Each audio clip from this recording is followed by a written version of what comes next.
and brothers of America. ये दमदार आवाज स्वामी विवेकानंद की है। उनकी कहानियां और किस्से तो आपने बहुत सुने हैं, लेकिन सच में उनके बोलने का अंदाज और ढंग कैसा था, ये आज आप सुनेंगे।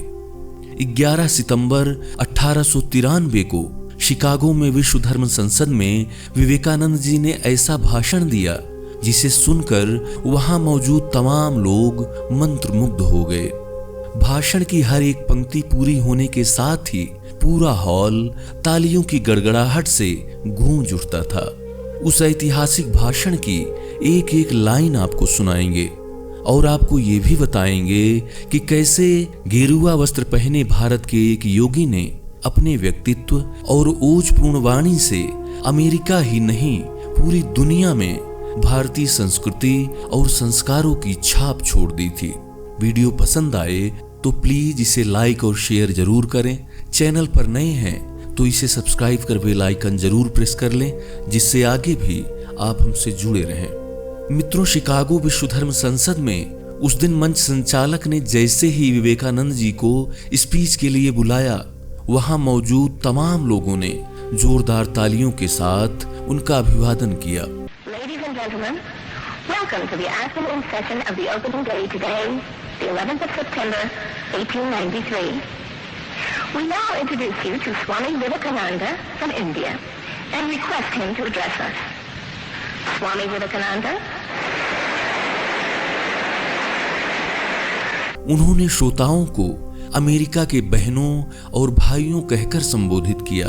यह एक ऐसा अभिवादन था जो वहां के लोगों ने पहली बार सुना था, जिसने वहां मौजूद लोगों को मंत्रमुग्ध कर दिया। Sisters and brothers of America.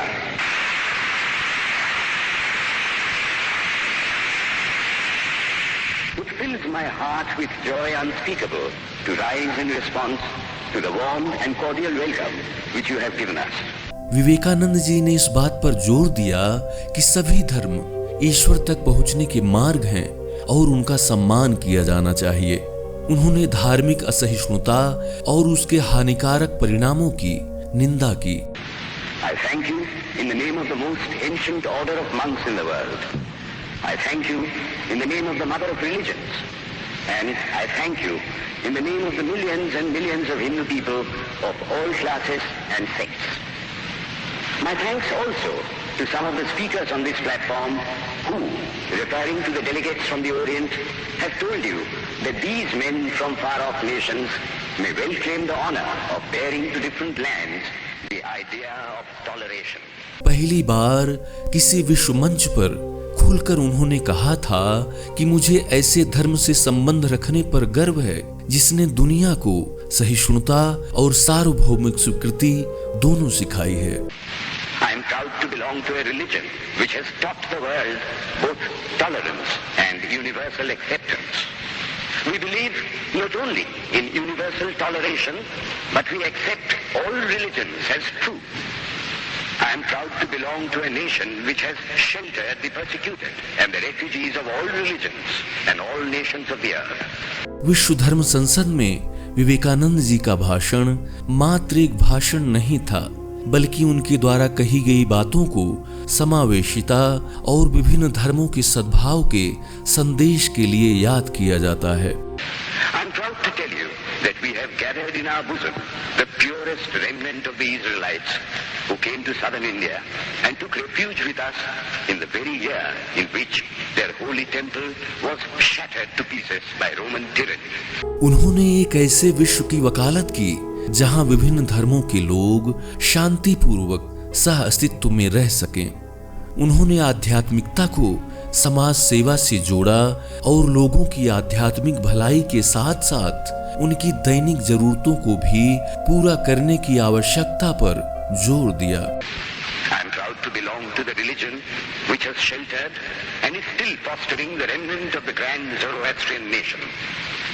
I will quote to you, brethren, a few lines from a hymn which I remember to have repeated from my earliest boyhood, which is every day repeated by millions of human beings. उन्होंने तर्क दिया कि सभी धर्म अपने दृष्टिकोण में अलग होते हुए भी आखिरकार एक ही लक्ष्य की ओर ले जाते हैं। उन्होंने कट्टरता और असहिष्णुता की भी आलोचना की, साथ ही धार्मिक उत्पीड़न से मुक्त विश्व का आह्वान किया। Whosoever comes to me, through whatsoever form, I reach him. All men are struggling through paths which in the end lead to me.